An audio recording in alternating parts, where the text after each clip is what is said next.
कलाकार हैं जिनका नाम है आयाना। 9th स्टैंडर्ड में पढ़ती हैं और आज कथक नृत्य की प्रस्तुति इस मंच पर देंगी, शिव वंदना करेंगी।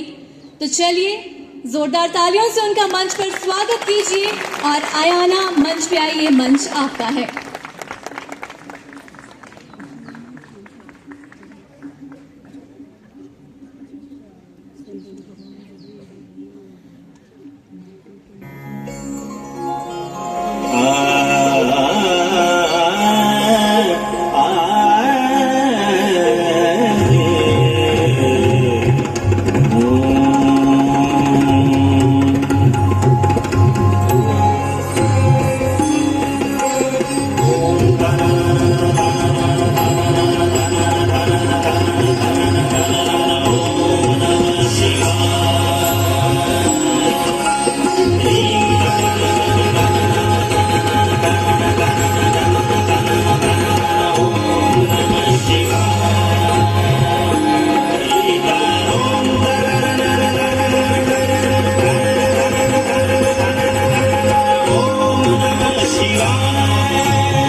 निर्वाण रूपं विभुं व्यापकं ब्रह्म वेदस्वरूपं नमामि शमेशान् निर्वाणरूपं विभुं व्यापकं ब्रह्म वेदस्वरूपं नमामि शमेशान् निर्वाणरूपं विभुं व्यापकं ब्रह्म वेदस्वरूपं निजं निर्गुणं निर्विकल्पं निरीहं चिदाकाशमाकाशवासं भजेऽहं नमामि भजे